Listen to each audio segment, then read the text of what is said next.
بسم الله الرحمن الرحيم والعاديات ضبحا فالموريات قدحا فالمغيرات صبحا فأثرن به نقعا فوسطن به جمعا إن الإنسان لربه لكنود وإنه على ذلك لشهيد وإنه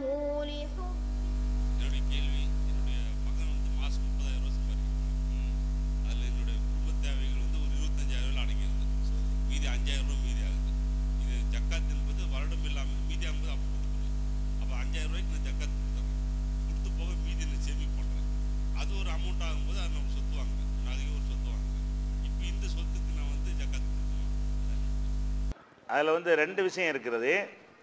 அதாவது நீங்கள் 30,000 ரூபா சம்பளம் வாங்குகிற ஒருத்தர் 25,000 ரூபா செலவு பண்ணிவிட்டு 5,000 ரூபாய்க்கு ஜக்காத்து கொடுக்குறேன்னு சொன்னால் அது தப்பு. செலவு போக உள்ளதுக்கு ஜக்காத்துன்னு மார்க்கத்தில் கிடையாது. வரவுக்கு தான் ஜக்காத். எவ்வளோ வருது அவ்வளோ கொடுக்கணும் இல்லைங்களா? ஒன்ஸ் தான் கொடுக்க போகிறீங்க. 30,000 ரூபாய்க்கு தான் கொடுக்கணும். யாருக்கு ஜக்காத்து கடமை என்று சொன்னால், ஒருவர் வந்து இன்றைய கணக்குப்படி 11 பவுன் தங்கம், அதுக்கு மதிப்பு உள்ள இன்றைக்கி பவுன் எவ்வளோங்க? 2,180. அப்போ எவ்வளோ ஆச்சு? என்ன 16,000 ரூபா 17 ரூபா வருது. 17 எவ்வளோ ஆச்சு? 11 பவுனுக்கு 1,85,000 ரூபா வருது.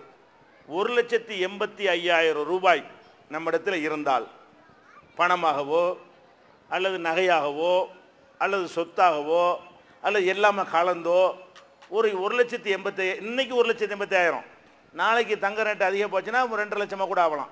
குறைஞ்சி போச்சுன்னா 10,000 இருந்தால் கூட ஜக்காத்து கடமையாயிரும். 11 பவுன் தான் கணக்கு. இந்த 11 பவுன் நகைக்கு மதிப்புடைய தங்கமோ, ஒரு 5 பவுன் தங்கம், ஒரு 1,00,000 ரூபா கேஸு, அது இருந்தால் ஓகே தான். வழங்குதா? அப்படி ஏதோ ஒரு பணமாகவோ பொருளாகவோ அப்படி நம்ம அந்த அளவுக்கு இருக்குமே. ஆனால் அதுக்கு மேலே ஒரு 10 ரூபா வந்தாலும் அதுலேருந்து கொடுக்கணும். அந்த நம்மள்ட்ட இந்த இருப்பு இருக்கிற ஒரு அதெல்லாம் ஒரு லிமிட் பண்ணிட்டான். அதாவது இந்த 11 பவுன் உள்ள வரைக்கும் உள்ளவங்களுக்கு ஜக்காத்து இல்லை. அந்த 11 பவுனுக்கு மேலே என்னென்னலாம் வருதோ அதுக்கு அப்போ 30,000 வந்து 30,000 தான் ஜக்காத்து கொடுக்கணும். இதை நம்ம விளங்கிக்கிறோன்னு செலவுலாம் போவேன்னா ஒருத்தன் வந்து ஒரு கோடி ரூபா வாங்கி 90 லட்ச ரூபா செலவழிச்சுட்டு போயிடுவான். கேட்டால் என்ன பெட்ரோல் போட்டேன், 25 கார் வச்சுருக்கிறேன், அவனோட ஆடம்பரங்க ஏழைகளுக்கு கொடுக்க வேண்டிய வரி அதெல்லாம் அதுக்கெல்லாம் கொடுத்து ஆகணும். அதனால எவ்வளவு நமக்கு வருதோ அவ்வளவுக்கு தான் கொடுக்கணும். 2.5% கொடுக்கணும். ஒரு தடவை தான் கொடுக்கணும், பாதிக்காது. ஒன்ஸ் தான் கொடுக்கணும். அடுத்தவர் என்ன கேட்குறாருன்னா, இந்த மாதம் ஒரு 5,000 ரூபா நம்ம சேர்த்து வச்சுக்கிட்டு வர்றோம். ஒரு 10 வருஷத்தில் வரும்போது என்ன ஆயிரம்? 6 லட்ச ரூபா வந்துடும். இப்போ இந்த 6 லட்ச ரூபாய்க்கு நம்ம ஒரு என்ன செய்கிறோம்? ஒரு சொத்தை ஒன்று வாங்குகிறோம். இந்த சொத்துக்கு கொடுக்கணுமானா கொடுக்க தேவையில்லை. ஏன்? அந்த ரூபா தான் சொத்து, சொத்து தான் ரூபா, அதைத்தானே மாத்திரிய. ஜக்காத்து கொடுக்கப்பட்ட காசை கொண்டு தான் என்ன செய்றீங்க? இப்போ நகையாக வச்சுருக்கிறீங்க, நகைக்கு ஜக்காத்தை கொடுத்து ரூபாயை மாற்றி வச்சு அதுக்குமா கொடுக்கணும்? கொடுக்க வேண்டியதில்லை. ஒரு 20 லட்ச ரூபா பணம் இருக்குது, 20 லட்ச ரூபாய்க்கு ஜக்காத்தை கொடுத்துவிட்டு மிச்ச ரூபாய்க்கு நகையை வாங்கி வச்சுட்டீங்க, அந்த நகைக்கு ஒருக்கா கொடுக்கணுமா? கொடுக்க தேவையில்லை. அதெல்லாம் வடிவம் தான் மாறுது, அதே பொருள் தான், அதே பொருள் தான், அதுவே தான் அவன்கிட்ட இருக்கிறது, வேற வடிவமாக இருக்குது. பணத்துக்கு பல வடிவம். பணத்துக்கு என்ன இருக்குது? எந்த பொருளாக வேணாலும் பணத்தை வச்சுக்கலாம், நிலமாக வச்சுக்கலாம், நகையாக வச்சுக்கலாம், கேஸாக பேப்பராக வைத்துக் கொள்ளலாம், கிரெடிட் கார்டாக வச்சுக்கலாம், எத்தனை வகையாக பண்டு போடுறாங்கல்ல பத்திரங்கள், கடன் பத்திரங்கள், அது மாதிரி வச்சுக்கொள்ளலாம். எத்தனை வகைகளில் பணத்தை வைத்துக் கொள்ளலாம்.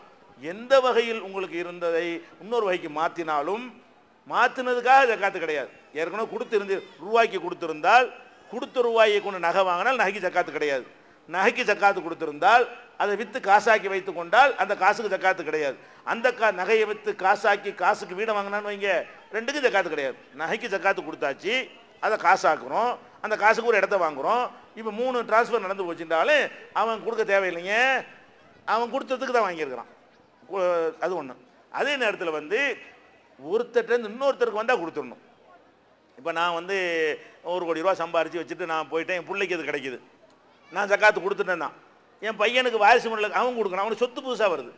வாரிசு முறையில் நமக்கு கிடைச்சின்னு சொன்னால் இது கொடுத்தது தானேன்னு பார்க்கக்கூடாது. ஆளு நீ கொடுத்தியான்னு வந்துடும். அந்த அவன் கொடுக்கணுமே தவிர, இப்போ நானே ஒரு ஆளுக்கு 1 லட்ச ரூபா ஜக்காத்து கொடுத்துவிட்டு இதை நீங்கள் வச்சுக்கிற அன்பளிப்பாக நான் உங்கள்கிட்ட தந்துட்டேன், நீங்கள் கொடுக்கணுதுக்கு. நான் என்கிட்ட இருந்தது கொடுத்துட்டேன், உனக்கு இந்த ரூபாய் எல்லாம் தந்ததுக்கு நீ கொடுத்தியா அப்படின்னு கேள்வி வந்துடும்.